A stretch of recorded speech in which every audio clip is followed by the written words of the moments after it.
どうも、ダイキングです。本日も動画を見ていただきありがとうございます。今回はね、次なる iPhone 15 Pro についてね、見ていきたいと思います。そうなんですよね。iPhone、前回もそうなんです。15とかね、次の iPhone 15 Pro について、噂がね、もういっぱい出てます。もちろん興味深いね、この機能とかもあるんですけども、ちょっとこれ賛否両論あるんじゃないかなっていう進化みたいなところもありますので、新機能、正直面白いと思いますんで、気になるその、発売時期とか、デザインとかね、出てきてますので、見たいかなと思ってます。あと、USB-C についてとか、どうなっていくのかみたいなところも、ちょっとわかりやすくね、解説しながら一緒に見ていきたいと思いますので、待つべきかどうかについても、僕の意見も含めまして、お話しさせていただこうかなと思います。めちゃめちゃ聞かれますので、ということで、まだチャンネル登録してない方は、ぜひお願いいたします。逃したくないなっていう方は、ぜひ。サクッと今のね、iPhone 14だけ触りで大事になってくんで見ようかと思うんですけども、14プラス、あと14 Pro かな。普通の廉価版と安いプロモデルっていうのがありまして、デザインの方は、プロの方がですね、やっぱステンレスが使われてますんで、これ前回なんかね、僕、アルミって言ってたんですけども、ステンレスですね、使われてまして、高級感っていうのはすごいあるかなと思います。やっぱプロモデルなんで、その代わり、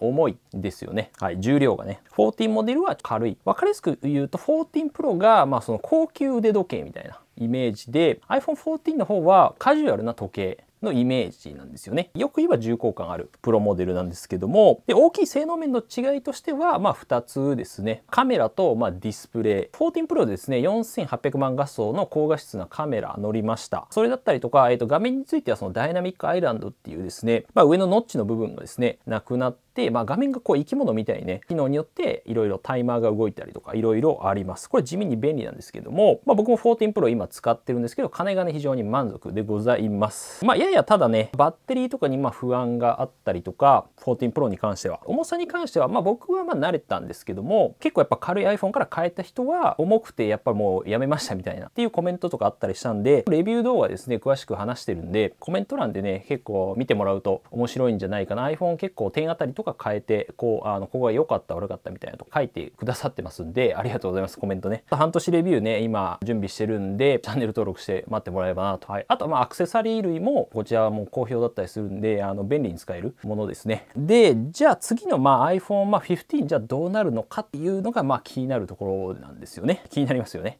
はい。見ていきたいと思うんですけども、前回の動画でもね、iPhone 15ですね。に関しては安いモデルの方、簡単にね、前回の動画でも話したんで話しますと、デザインに関しては基本的には15も15 Pro もそうなんですけど一緒ですね。はい。そんな変わんない。けども、最近だと割と大きめな変化になりそうな気がしてます。9to5Mac っていうところのメディアなんですけども、CAD データっていうね、元に作った画像になります。いわゆるその設計図らしきものが流出して、そこから CAD データから実際作ったもので、15はどっちかというと角丸ですね。丸いデザインになって、四角いものから今ちょっと四角めなんですけども、丸いデザインにまたこう戻るような感じになるのかなと言われております。なんでこう特徴は結構やっぱ側面ですね、丸くなってるのと、でもう一個ね、大きな変化点としてはこの画面ですね。 iPhone 14 Pro みたいなさっき言ったダイナミックアイランド採用されるんじゃないかと言われてますが、僕は正直ちょっと怪しいんじゃないかと思ってます。搭載してまだ1年なんですぐ載せんのかなっていう、なんでこの15プラスとか、プラスモデルは多分出るんじゃないかなと思いますけども、Apple がそのアクセサリーメーカーに提供したデータが元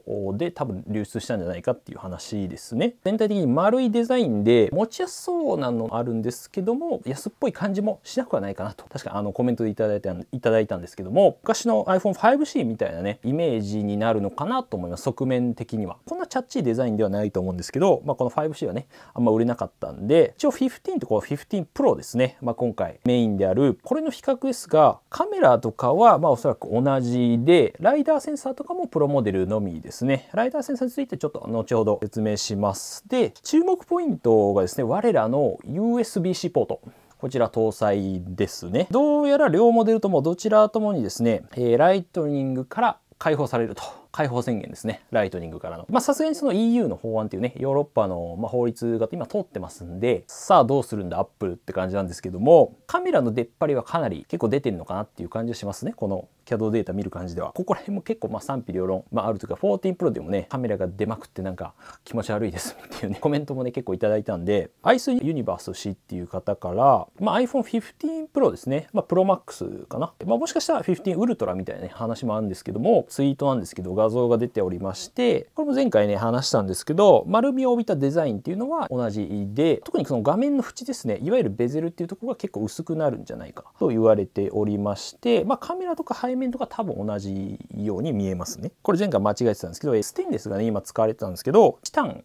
ですね、チタニウムに変わるんじゃないかと言われておりまして、チタンの方がやっぱ軽かったり、軽量で結構丈夫っていうね、傷つきづらいとか傷つきづらくはなるので、ありなのかなと思ったり、ただコストがね増える気はするんですけども、艶消しみたいな感じにはなるんで、ステンレスよりはかなりこう落ち着いたような印象になるんじゃないかなと思いますね。実際 Apple Watch とかにも今採用されてるんで、ウルトラとかですかね、チタンのモデルとかあったんで Apple Watch も。であとカメラの出っ張りはかなりすごいことになりそうかなと思っております。幅とかね、横幅とかちょっと縦の長さとか若干小さくなってるんですが、厚みはちょっと増えてるっていうところはありますと。っていうのが前回までのあれだったんですけども、今回この後ぐらいにちょうどこのまた Mac ルーモアーズからですね、割とこうリアルなレンダリング画像が出てきたんで、こっちをね結構メインで見ていきたいと思うんですが、15 Pro ですね。で独占っていう感じで、イアン・ゾルボっていう人が多分作ってるんですけど、新しいボタンとか巨大なカメラ、バンプ、出っ張りですね。このカメラの出っ張りとかです。新しいこの色とか出るんじゃないかというのが出てきてまして、これがトップ画像がね、もうカメラがこうビューンってね出てるような、一応サムネイルでも使ったと思うんですけども、これおそらくその望遠性能の向上を表してるんじゃないかなと思います。遠くのものをね撮る時の性能ですね。離れてズームして撮るみたいな。例えば実際最近日本でも予約始まりました Galaxy S23 ですね。サムスンの S23 ウルトラとか、カメラねこれめちゃめちゃ綺麗なんですよね。で望遠性能もすごいし、例えばその200メガピクセルのカメラとか載ってたりして、これ画素数で2億画素なんですよね。画素数が多ければ何でもいいかってわけではないんですけども、この S23 ウルトラもかなりね、これちょっと話題になってたけどね、この広告ページが超ウルトラっていう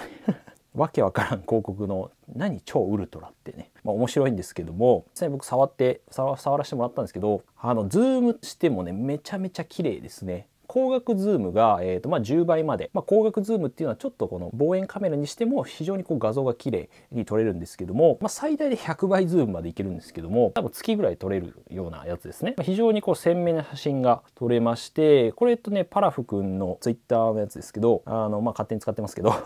0.6 なんか1倍3倍10倍、割とそのズームしてもめっちゃ綺麗なんですけども、ただ価格に関しても20万近くするんで、それは置いといてというところで、実際やっぱこういうのもありますんで、 iPhone 15 Pro 自体もその望遠性能結構強化されるんじゃないかと言われております。というかもうそこぐらいをどんどん伸ばしていかないと、画素数上げてもっていう感じもあるんで、その伸ばすとこがねどんどんなくなってきてるんですよね、正直言うと。あとはこのチタンフレームですね。さっき言ったステンレスからチタニウムに変わるんじゃないかというところで、フレーム艶消しみたいな感じにはなるんじゃない、マットなね形ですかね。丸みを帯びた、そうですね、このチタン、これもどうなんですか。見た感じなんかいい感じはするんだけども、エッジですよね。この結構尖ってるのが痛いっていう人もいるみたいで、これもちょっと賛否両論ありそうですけど、ただ Mac とかも結構ね丸くなってきてるんで、このね角は丸いんで丸くなりそうな気はしてます、正直ね。 iPhone だけ四角いっていうのもなんか Apple らしくないって感じもするんで、チタニウム特徴としてはやっぱステンレスと比べて非常に軽かったりとか丈夫とか、ステンレスはかなりね細かい傷とかねめっちゃつきやすいんですよね。結構14 Pro とかね重いんで、本体がねステンレス使ってるのもあって、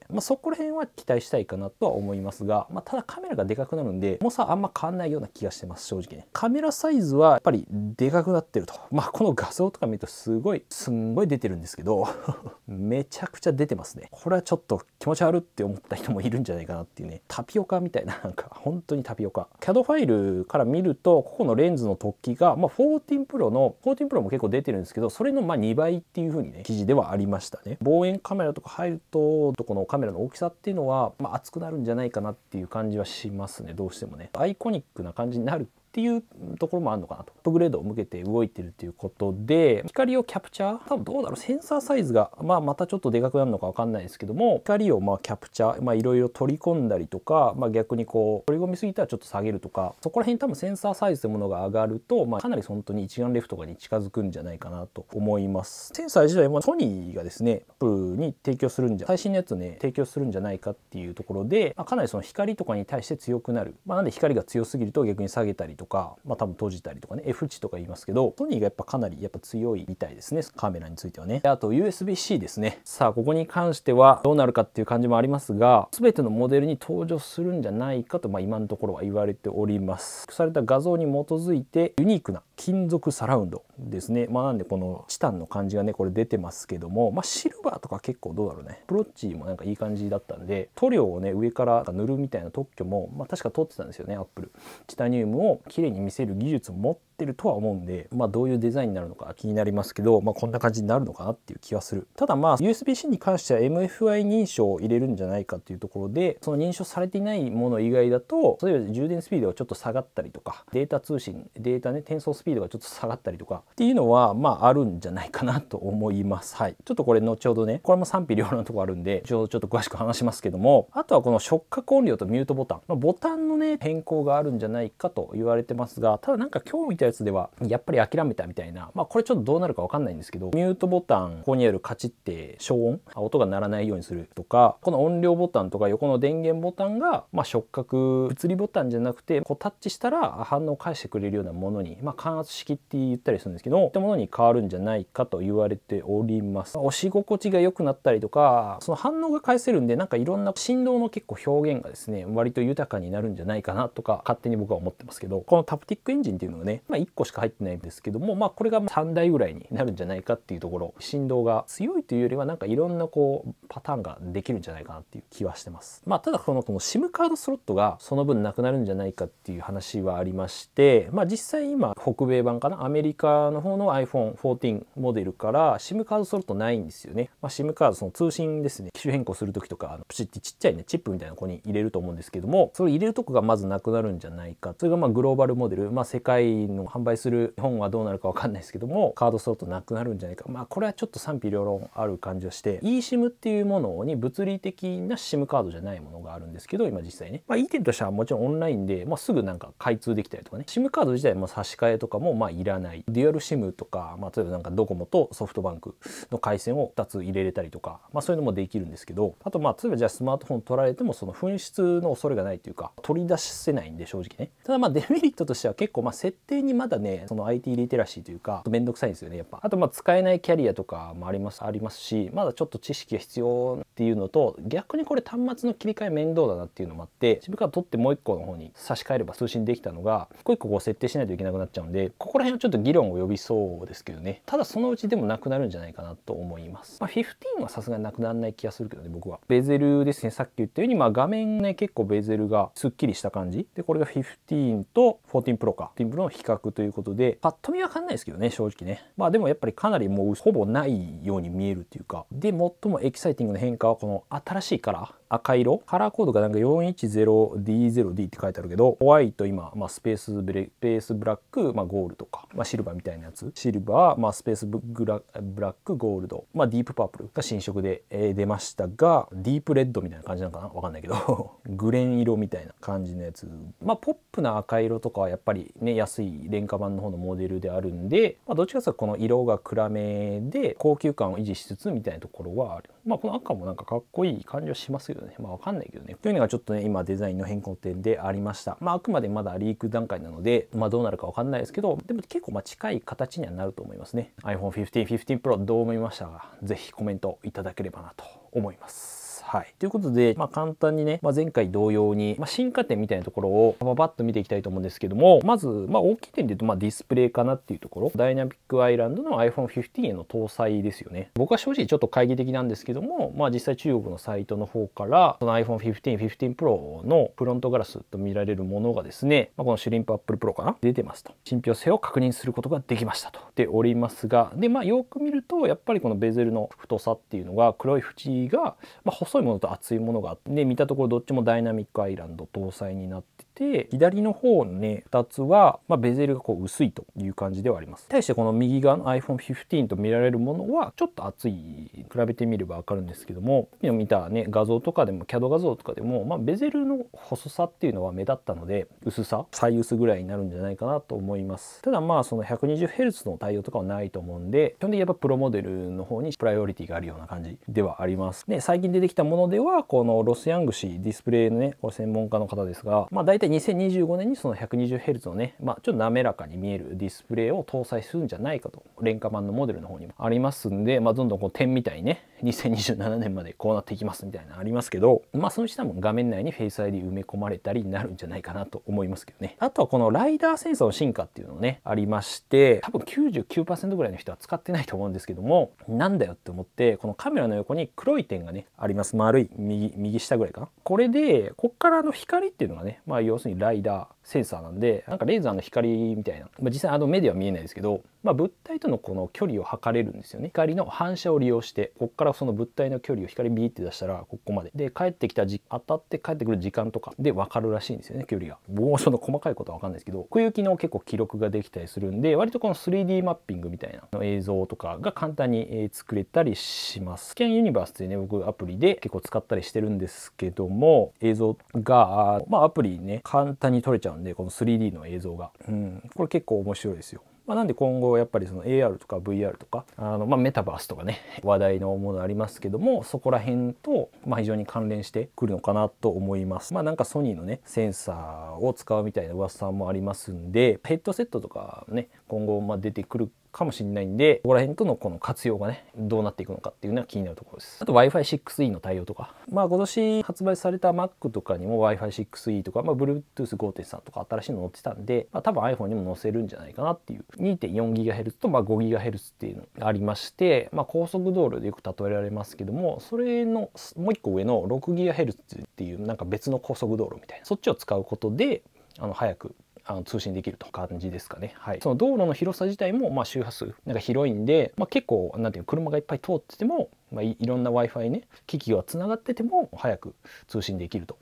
混雑を避けやすいっていう特徴がございます。あとはね iPhone 15に関してはボタンがねさっき言ったようになくなる、物理的なボタンがなくなるっていうことがありまして、その側面のボリュームボタンとか電源ボタン周りが感圧式っていうものに、なって、実際の物理的なボタンって押したらカクカクってこう沈んだりすると思うんですけども、実際にないんだけど、押したらその押した感覚っていうのがちゃんとフィードバック返ってくるっていうものをですね、それがタプティックエンジンっていうものが働いているわけなんです。物理ボタンじゃなくなることで、どうしてもボタンの隅に水が入ったりとかゴミが入ったりして、ボタンが動かなくなっちゃったりとかね、2、3年使うとあるじゃないですか。そういったことがやっぱり防げたりとかはあると思うんで、それがその音量ボタンが例えばじゃあ押す力の加減で音量が調節できるとか、例えばスワイプして上にこうヒュッてこうしたら音量上がって下に下げたら下がるとか、なんかいろんな形を今テストしてるみたいです。ただ技術的な問題でちょっと今なんか断念みたいな話もあるので、これはどうなるかわかんないんですけども、何かしらどうだろうね、感圧式の方が便利っちゃ便利な気はしますけどね。サイレントスイッチ消音みたいにすると、ここのカチカチみたいなところがもしかしたらアクションボタンとかに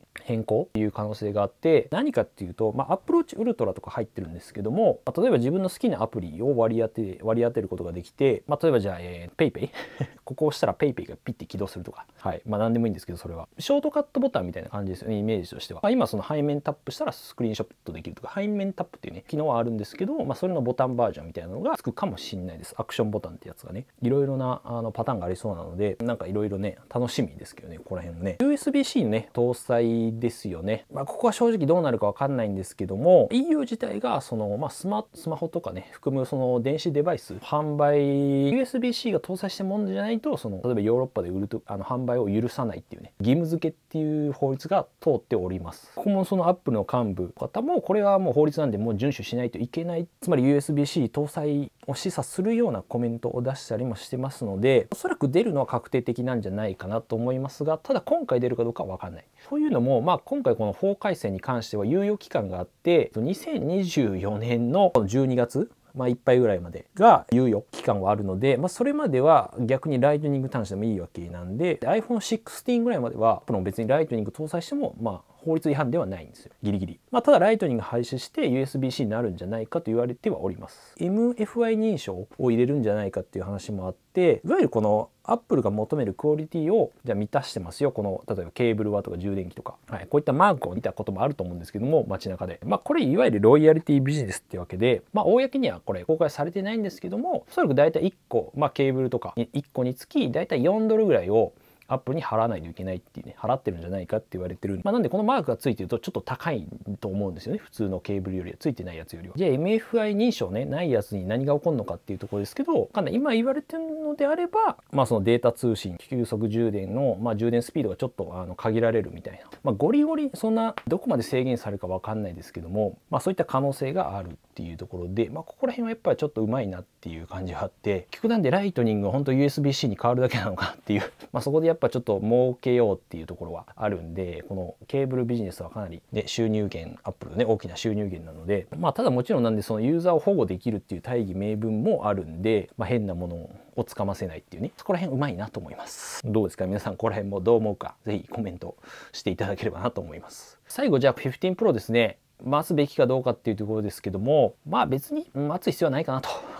毎年言ってる気がするけど、デザイン的にも多分そんなに変わんないだろうし、もちろん微妙にチタンが使われたりとかあると思うんですけども、基本的には多分そんな変わんないだろうと言われております。でまた多分価格自体もですね、プロモデルはだいたい50から100ドルぐらい上がるみたいな話があるんで、こうなると多分今14万15万ぐらいなんで16万ぐらいになっちゃうかなっていう円安にもなってきてるんで、為替次第のところはありますけども、多分130円ぐらいね、そんな急激に100円とかにはなんないと思うんで、なんで個人的には13シリーズ iPhone13 ぐらいからですね、バッテリーとか、ビタミンも変わったのもありますけど、カメラが非常に良くなったので、バッテリー持ちとカメラ、なんで結構13 Pro とかねめちゃめちゃおすすめですね、正直。12 Pro とかよりは、とか iPhone13 とか13とかが非常に、そのコスパが結構良かったりするんで、14 Pro も悪くないんですけども、そんな13 Pro と正直変わんないんで、15万はちょっと高すぎるかなっていう気はするんでね、やっぱり価格は上がってくると思うんで、それなりに出せるならいいかなっていう感じかな、待っても。どうしてもやっぱ今ハイエンド志向にねかなり今寄っていってるんで、アップルウォッチウルトラとかもそうですけども、